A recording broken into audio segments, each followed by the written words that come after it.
aka Atomic. Sorry, I just know him on a first name basis. He's just always moving the ball around, making plays, and it's just so much fluidity, so much.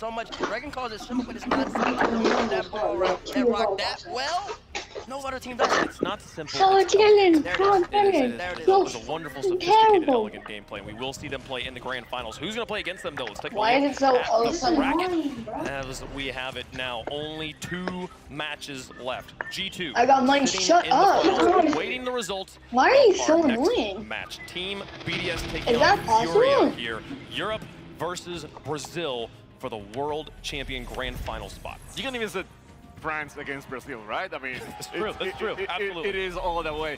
And it feels that way. It feels like these two teams, they don't have their own, you know, convictions. Like we are so proud that we are from our country, we're representing our country. So it's more than, you know, just being from South America, a mixed team or a mixed team from Europe. It's like we have this identity that we want to prove everyone that we're the best. 2 challengers would love to take on North America in the finals, but there can only be one.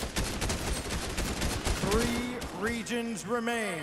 3 teams, 3 countries. Our second semifinal, France versus Brazil.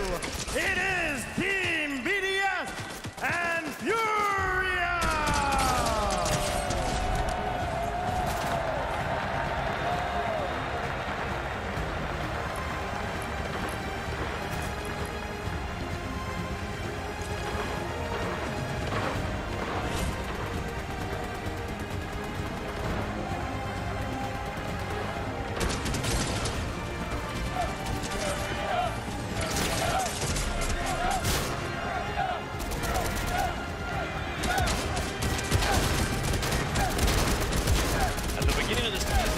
Felt inevitable that BDS would be in the finals now.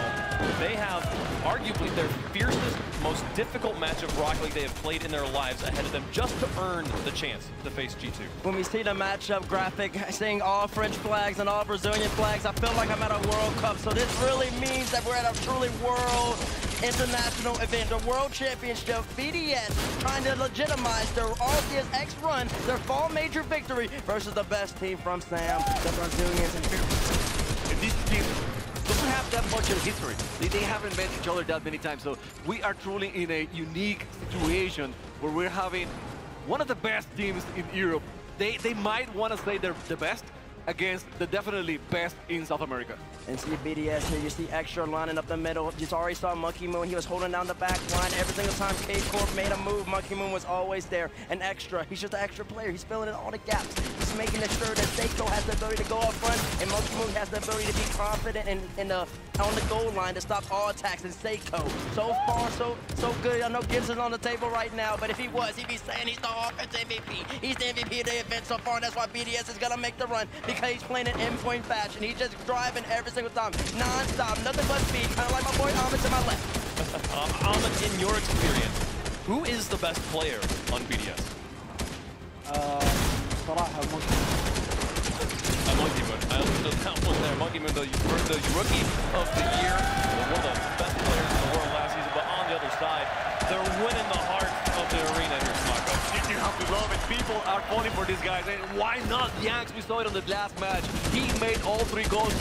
The last 2 in less than 30 seconds to get the win for his team. I mean, no one was expecting them to come back from that difference, and he made it happen. You know what I was amazed by? They scored at 2 seconds to take the lead there in Game 7, and he's standing up, playing to the crowd. There's still a kickoff. It's only a 1-goal lead, but he was so confident, and it's because of the teammates he's got around. They're oozing with confidence right now. They got over the hurdle, which was moist, and now the Gamers 8 champions are here. Semi-final. Kyle, you saw him wink at the camera. He's been holding down the line and then making sure that every single play is easy. He's got one of the best offensive players, if not the best offensive player in the game. Yeah, and to his right, but to his left is the king. The king that CJ's not here to hype up, so I'll hype him up for you. King Khan, an absolute animal. He's been in the land stage before. The fact that they have that much composure, going down 3 3-2 to Moist, and now all three of them stepped up to win the series is nothing short of incredible. Experience. Right now, they are one of the most experienced teams in LAN environment. They have been, you know, since season 7 playing and getting up to this moment. They didn't look like this, anything like this back when. They were nervous, they couldn't perform, but right now, they are into the zone and they're showing up what they really can do. I mean, we knew so far along what they can do, but right now they're showing the world what they can do. In your observation, what changed? What fueled Furia to get this far in this tournament? I think it's the fact that they have been playing against top teams over and over and over and getting so close, but, you know, losing at the end. And it's like, okay, we gotta perform the whole time, right? we cannot let that this 2-goal lead go, you know, out of nowhere in the last 20 seconds. We have to be great every single time, and now they know they can do it. Now, Zom, I want to ask you a question. After Gamers 8, you saw Furia win. Did you expect them to make it this far? Did you expect to see them on Championship Sunday? Actually, yes. I expected them to be at least at the playoffs. So they are such a good team. And Furia. Furia, indeed, man. You were talking about them like, we got to stop dropping matches here. They were going up against the team that never drops matches. If you have to take them to Championship Sunday, if you have to take them to Championship Steel, excuse me, for Moist, you never beat them, and yet they did it, Bates. And that's what making this, that is why this run is so great, Wave. You pointed out Yan's offense versus Vatira's defense. Vatira, the best defensive player in the game. No, without question, without doubt. And then Yan up high, 2 seconds left on the clock. You versus me, mano via mano, and Yan takes the W. That's incredible. Nothing short of spectacular. Nobody's been able to beat Moist on Game 7. Nobody. So to have that ice and a Championship Sunday, your first ever? Man, Fury is on one right now. It is crazy. It is utterly insane. But the other side of the bracket as well, the other side of the match here, BDS is no easy opponent. They are rallying in the last moment. We knew, I kept asking you, what, are they back? And you keep telling me they've never been gone here. BDS is a formidable threat here for Furia to deal with. One of these teams going to be representing their country and their region against North America in the grand finals. Who's it going to be? Who do you think it's going to be at home? Let us know in Verizon fan hashtag BDS, hashtag FUR. We'll just go straight down the line here. Chimako, I mean, I don't have to ask. Do the honors. Who do you have? Oh. Yeah, that's it. I mean, I don't have to say anything. What is going to win this? They are this far. They're not going to stop. Furia has it. Furia indeed there. Zom. Oh! Furia. Bora indeed. Ahmad. Vamos, Bora. And one more bait. Wow. Does BDS have a chance? Does BDS have a chance? This was the 3 easiest Furias I've ever seen. Let's break down the matchup, man. I'm just in case. Keep going. Furia, they have offensive capabilities. BDS, they've been so legendary so far. They picked up Seiko in place of marked by 8. They had an unfortunate London. And Furia, they've been on a steady incline the whole entire time. Always balling out. Oh, I'm so conflicted. I don't know. I hear the tension is palpable. Listen, I think that this has been a legendary day so far. And I think that this is going to be the first time that EU is not represented. Give me Furia! This is the first time I'm with them! Give it to him. Come on! Give me Furia as well. Come on, babe. Come on, Dickies. We got the BDS, man. It is crazy to think that we might have BDS versus G2 in the finals, but they've got to get through Furia, who look incredible right now. Furia, the fans in chat as well. They've won the hearts of the arena, the fans of the chat at home too, baby. Dickies Arena! You better get low! BDS versus Furia right now. Wave, bring us into the game! We got it coming for you, folks. One spot left in the grand finals. BDS on one side, Furia on the other. Let's get to the Verizon Skybox. We've got Achieves, Shogun, and Johnny Boy.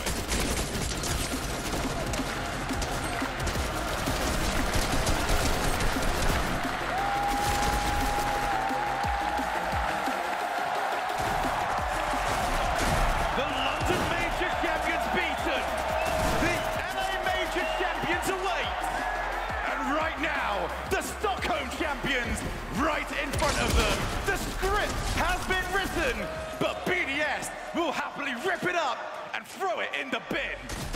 gets more difficult from here. Everybody thinking that, sure, Furia perhaps the favorites after you knock out Moist, but BDS can't sleep on them. No easy games left. Sneaking back in. They're just sneaking back into this tournament bit by bit after a disastrous London major. Many questions were asked, but they're here to answer them. And Extra completely catches Furia off guard with a triple in the first 8 seconds. Wake up call. Yeah, no one cares if you owe it at 68%. Wake up, we're here to play, we're out in front. Come catch it. What a start for BDS, I love it. It is a ridiculous thought that after how good BDS were during the online era, after winning the full major, that they came into this and no one was talking about them. They're coming into this game and no one has been talking about them. You know what makes people talk about you? Winning a world championship, going up against G2 and silencing not just the crowd, but everybody. That one was almost a silent communication between Furia. They've had all the pressure so far. BDS are getting back into that system that had them dominating, where they just circle around, denying clears, denying boosts, just completely smothering their opponents. Furia will respond. Will be interesting, but so far, they have no response. Trying to figure out why Yanks doesn't get a hold of this. I mean, he's in position. Yeah. It's through into the middle. Can see it coming. I guess just had a little too much momentum carrying forward. Didn't hit the brakes hard enough and just got put over the back shoulder. Tough start for Furia. Bit of a banana peel to get off the ground rolling. For BDS, this has been magnificent. Get in, take all of the momentum away from Furia. They came into this knowing that they were taking the mantle as maybe the new favorites. But we've seen anything in the past day is that Furia have always got to fight back. This 2-goal lead will be challenged, Johnny. Yeah, they've had the comebacks on lock. They came back 2 games down against Moist. They came back multiple times in game 7 against Moist. Both of those statistics are unheard of at this event. We have not seen, outside of the Furia Moist series, a team win after going down 3-2, 3-1, or 3-0 in a best of 7. They're the first team to do that, and still the only team who have done that. Wow, starting to knock to the door here as BDS boost runs full, so they've got plenty. Even an extra a bit stuck. Feels like Furia really trying to press as hard as they can right here. Finally taking a moment to actually change pace of play in the corner, not just throw it into the middle and try and make something happen. But BDS well aware of how fast Furia are trying to play. It's a real double-edged sword for them because getting all over each other. Furia may concede a third one if they're not careful. That one's through everybody. Oh! It's going to come up empty, and Kaio will get it back in.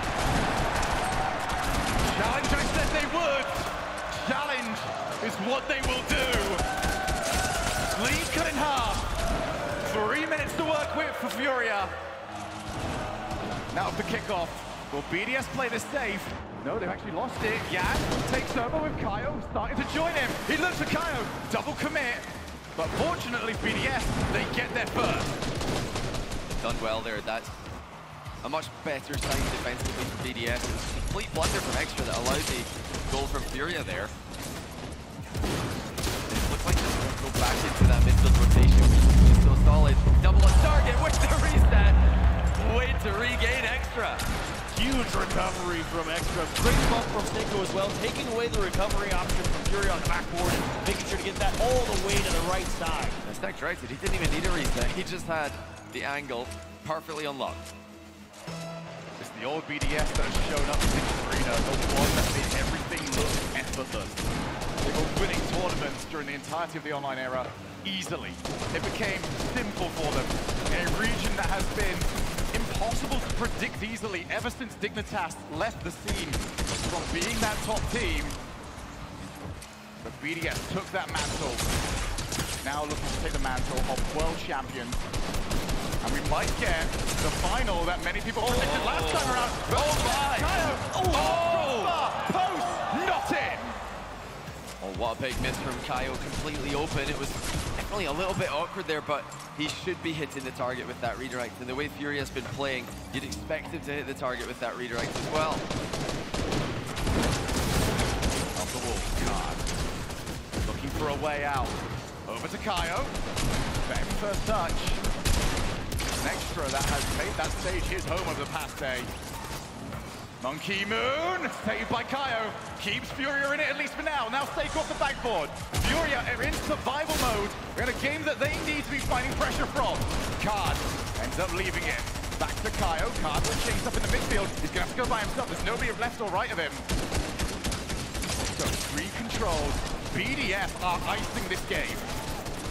Really great ball control from BDS, but also at the same time, Furia trying to take away the front man. They go for a demo out in front of the ball. They may just give up the challenge and just try and demo the guy who's about to hit it. Shot on target. Monkey Moon equal to it.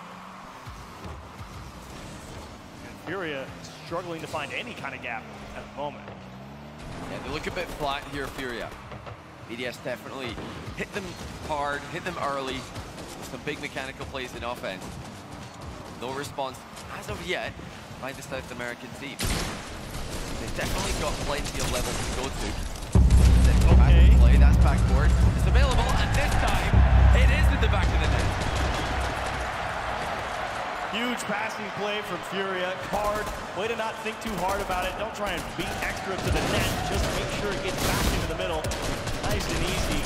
Great understanding from Furia. Hold on. Here we go again. 30 seconds. Can Furia pull off another miracle? Kaio, heavy first touch. It's only as far as Monkey Moon, who has refound his form in this day. Extra back in, doesn't cleanly win the challenge. It's back to Yan. Seiko takes over. That was a great beat by Yan. The pressure's going to continue off the back of that one. Card gets the pass last man, and then they do it again. Oh, you just won't go away, will you? Huge shot to tie things up. I don't know what to expect here with 5 seconds. It can't be a kickoff goal, right? No way. Well, you think surely not, but the way Furia have been playing, it looks scripted today. Everything's gone in their favor. Kaio's kept this up now. Monkey Moon going to return the favor. It's BDS get the ball into the half. Card pops the ball up high. Is this No! We have overtime. Close call for BDS, and that's a great kickoff for Card. It's a race against extra, and he just it down. Yanks getting out of the way. Kaio can't hit it cleanly. Almost getting the bump. Huge try from Furia. BDS dodge a bullet.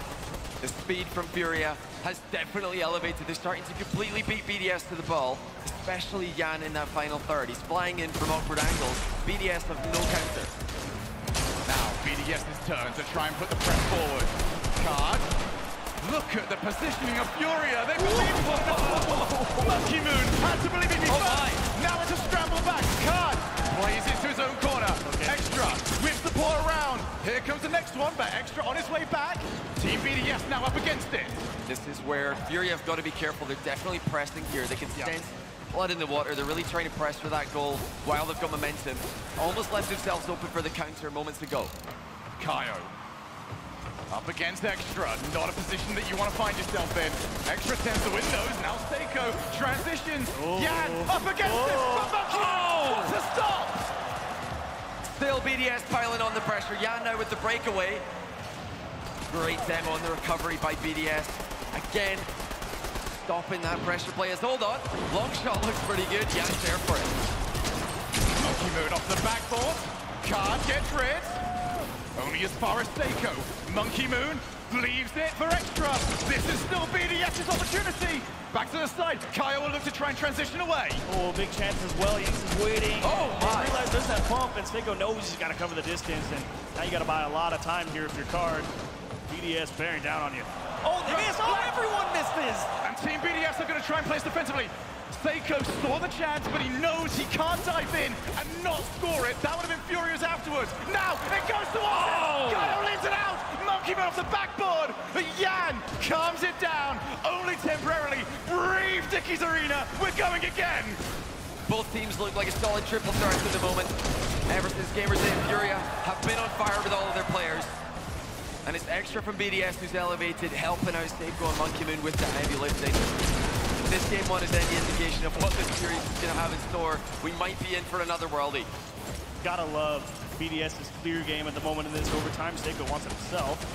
cleared away by Card, but they're getting a lot of distance back when they kind of get pushed back into their own side, and it's excellent credit to them. Fury have been stuck here for a while now. Up to Cut to prevent that, to get it away, to give Furia their opportunity.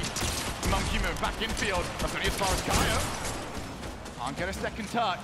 Kaio ran out of boost. And now Monkey Moon pops it up. He's just going to keep that pressure going. Infield might be the option here. Instead, Seiko.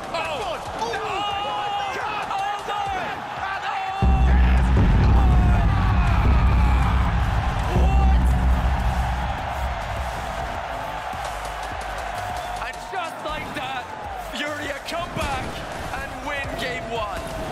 BDS overextend. The rotation falls to pieces. They weren't even close to having a third man back for that one. Wow. What a start. That's one game. And that's what, 9, 14, 17 shots for BDS. And you end up losing. That's pretty bonkers. Johnny, you said it. That was game one. Yeah, I could Potentially 6 more to go. do with a few more of those, but... I don't know if I can handle more of those, mate. Now we look over to BDS. We know Furia have come back from these positions. They've got smashed in a few games earlier in this tournament, and they still answer back. They do not make the next game look like the one they previously lost. But for BDS, this is a question that's reasonably unanswered. Can they turn this into a scrap? Or is Yan and the rest of Furia too much of... I don't know why I'm wearing the jacket. Like, let's get this out of the way. It's a warm one. I don't blame you. It's a defensive stand there from Furia. They're really under pressure early on. They survived. They fought back into the series. And boy, did they take their chances. Hard at 5 seconds left in an equalizer. So don't forget that after the long overtime, just how close it was to the end of the game before they tied it once again. They just had such confidence in those closing seconds, whereas previously, during RLCS, they were not able to put those plays together. In overtime, Jan's clear was unbelievable. Here he comes again. Extra's gonna have him covered. Fury are definitely all here to play. You know, it's only just now I've realized how short a minute is. That did not feel like enough to recover. If we're feeling like that, imagine what it's like to be BDS. They are the ones that need to answer back. After all that pressure, game one went away from them. Extra, who played really well, doesn't have a win next to that. They're going to be frustrated, to be sure, but I think they know Furia's game plan, because at the start of game one, it was all, okay, try and beat them straight through the challenge, and they were just getting outpaced by BDS, and as that went on, okay, now just go sideways with it and really make them work for it, and now they're pressing hard. Card can't quite squeeze it in. Seiko will clear it out to safety. These reads on these tight rebounds from Fury are phenomenal. Another end of the field, I'm not sure I'm a fan of how BDS is committing to 50-50s that look at best like 50-50s. They don't even look like they've got a chance of getting wins on the races to the ball when they're up close to personal with Fury attack. It's a lesson that Moist had to learn. The opening 2 games, a lot of goals looked like that last one. Furia bait you in. They win the challenge and they win it big, and they catch you. This is from a region that were never known for their defense. As soon as South America came into RLCS in Season 7, the offense really surprised and impressed everyone around the world. Now the defense is right up there with the best in the world. They actually had to stand up to so much pressure from BDS. They did so. They haven't let the offense fall off in the slightest. Here is Seiko.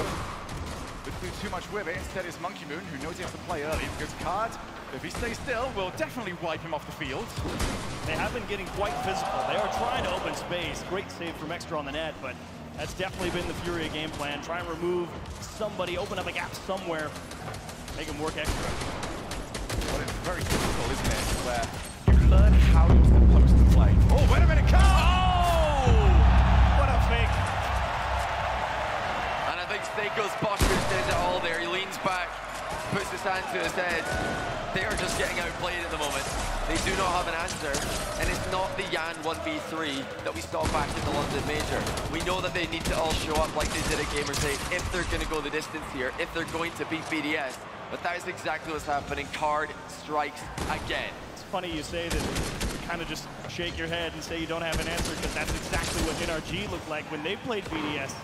And Stockholm just had no idea how to stop him from hitting amazing play after amazing play. BDS needs to switch it back on.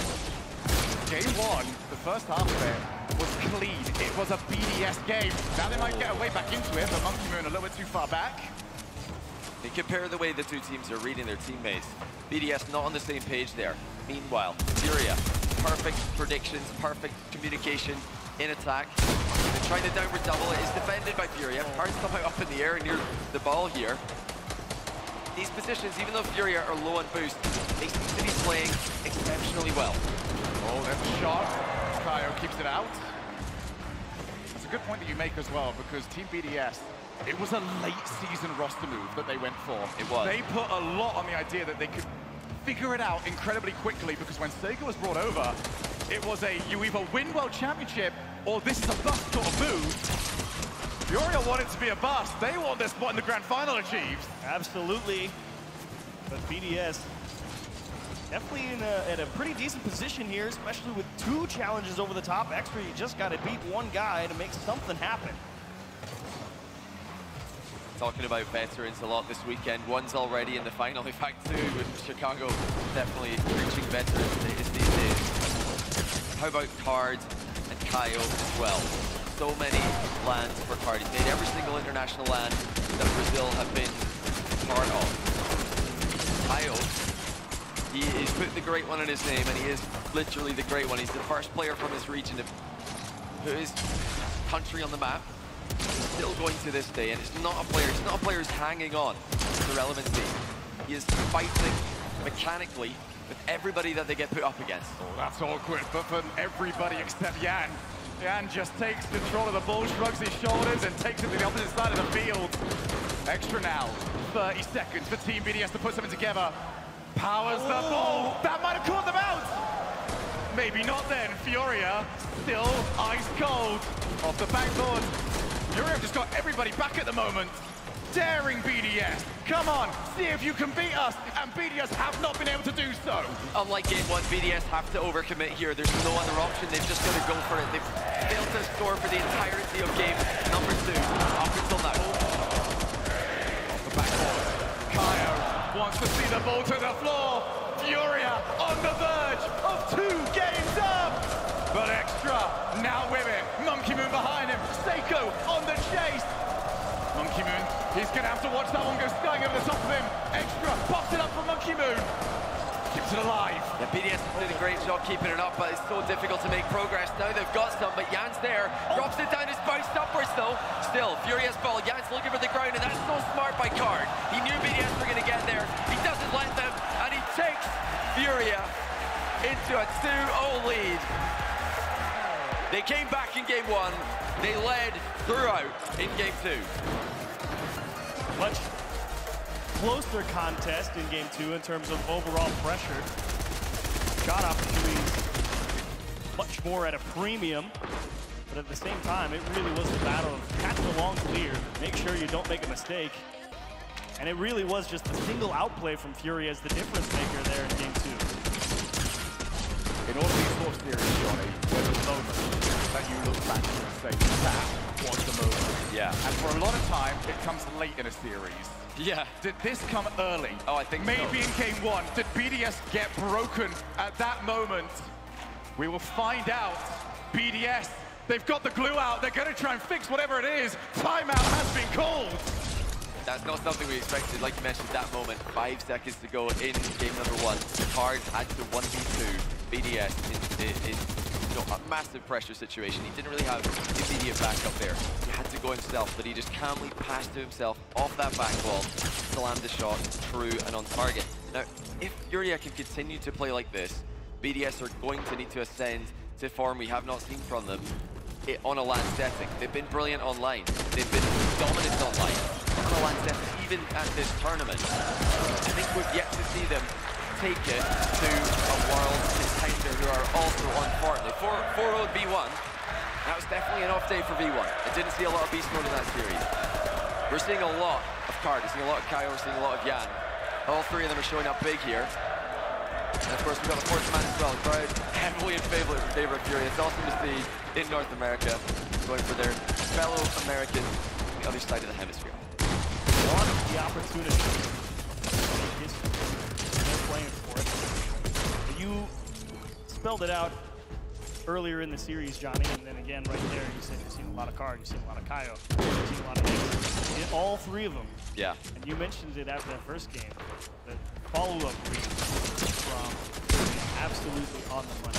Definitely playing as a team. They know what's about to happen. BDS is playing reactively. Sorry, can we just point out there that in the most high-pressure situation ever, Furia used the timeout to change the music. That's what he does. He's just blasting his music. He's vibing out. And I've heard from his teammates that sometimes during practice, he just completely mutes the communications and turns his music up full blast. And they just practice as a team without comms. This is what they're used to. They're just trying to get into that flow state by making things as familiar as possible to their practice, to their online success, and now to their LAN success as well. Well, we don't know what he's playing, but his gameplay has been heavy metal. Furia 2 up. BDS took the timeout. Now to find if they can get back into this. Because Furia were the team. Oh, wait a minute! Extra! Whoa! None of it went in! Furia now in the breakaway. When the game gets chaotic, this is where Furia tends to shine. But for BDS, this needs to look clean. This needs to look almost boring in a bit of a way. This needs to be military with precision. Off the As for precision, you shall receive. Look at this cut from Seiko right above Kaio and off to the shoulder, and then again dotting it over the back shoulder to where they can't actually adjust to make the touch. They found the small gaps and turned it in. Yeah, it looked like Kaio had a couple of wheels off the wall there, and he might have tried to jump, flip by mistake. He was trying to probably follow that ball. Yeah, blocking touch on it whenever the shots arrive. You gotta be so careful. Keep all four wheels in the wall, otherwise you cannot get that second jump. You can't get that dodge. You've got to pick. You can jump or dodge. You can't do both. Off the backboard. In comes Card. Decides to go early. Trying to check whether or not Seiko was going off muscle memory or actually playing what was in front of him. This is the World Championship semi-finals. Here is Monkey Moon. Oh, he's left it. Wow. 2v2 now, Yan and Kaio. And they've got past the first. But the ball got away, couldn't force the challenge on the line. That's a rare sight. Monkey Moon completely airing his shot. He went up for the ball, totally missed. And, you know, we see a bunch of fake aerials these days by all the top teams. That wasn't a fake aerial. There's no reason to miss that. That just conceded possession again. So he was absolutely going for the ball there. Missed it. Arn went for the bump. That's the own goal. Oh my goodness! Well, it's falling apart for Furia. I'm pretty sure Card had ball cam off there. He probably doesn't even know where the ball is. Yeah, he's trying to demo Monkey Moon, and he hits the ball into his own net. And of course, the player in the midfield expecting the demo to not happen and for that touch to come through. Instead, the guy just trying to hit the ball just completely whiffs and free own goal. Maybe Furia knows something we don't. Maybe they know that a 2-goal lead is more dangerous than a 1-goal lead. Looking at this right now, and I don't think there's a single BDS fan thinking, okay, we got this one. Yeah, not enough drama. Furia thinking that 1-0 in Aqueduct was pretty boring. Let's just go 2 down again. See if we can get another one of those comebacks. Done some of their best work down to so far. Realistically, I don't think BDS have solved the problem. I think they've had a couple of goals here.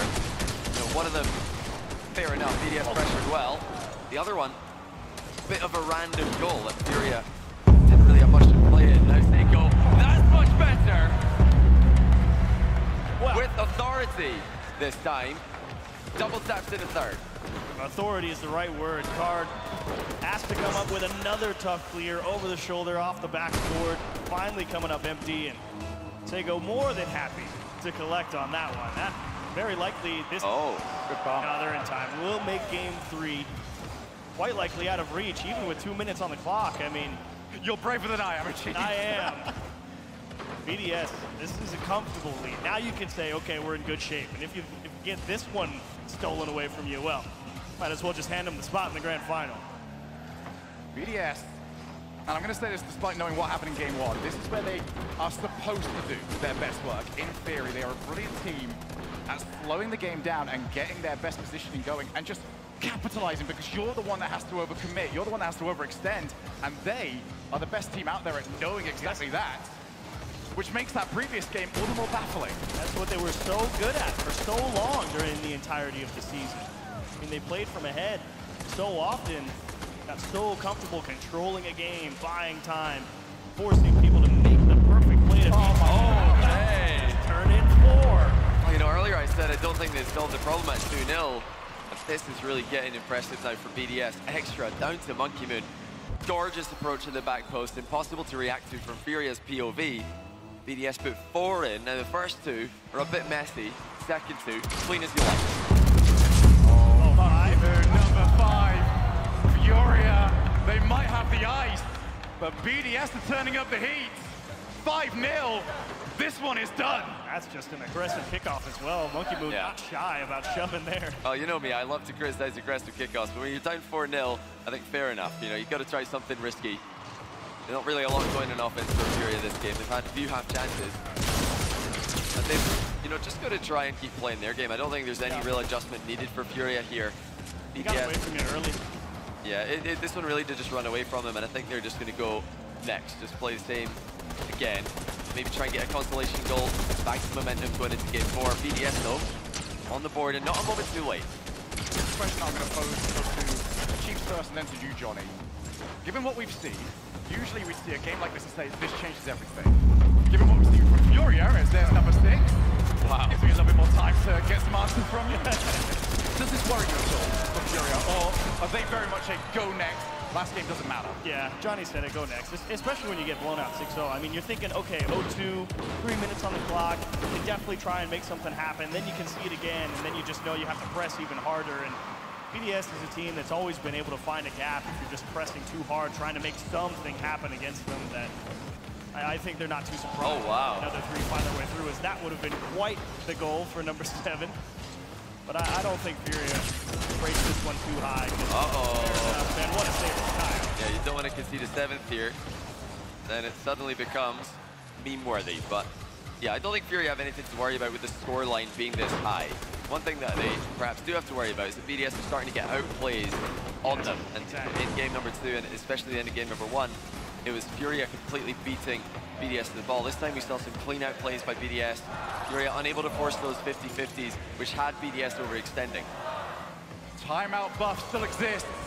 BDS smash game number 3. They couldn't add their 7th. Can't get too greedy. And the fans slightly mixed about this one. Listen, I don't care how we get that. I'll take another game 7. A steadying of the ship, to be sure. Return to more of game 1 form. A lot of pressure for BDS. This time they've gotten their way through, but I think Fury is more than happy to say you don't have it. You can have one every now and again. Because I think you brought it up correctly, John. Like, it's all about after this next game, you're still getting outpaced, and you're like, there's a serious problem. Yeah, they do need to pay attention to the speed of BDS in second man, even third man positions. BDS, they do love to position aggressively. They want to get there fast. Yeah. But as soon as the ball centers, they're already there. It's not like they're getting there in a bit. They're going to try and be there for it. That's what Furia need to look out for. Look out, where's the second man? Where's the third man? How close are they? Do we need to move off the line and intercept something here? The positioning of the ball that Furia will need to really iron out. And early here, because if they lose a couple of goals, 1 goal even early, then that does become a worry. The fact that 6 went in becomes a big problem. BDS are just rolling that momentum from game 3 into game 4.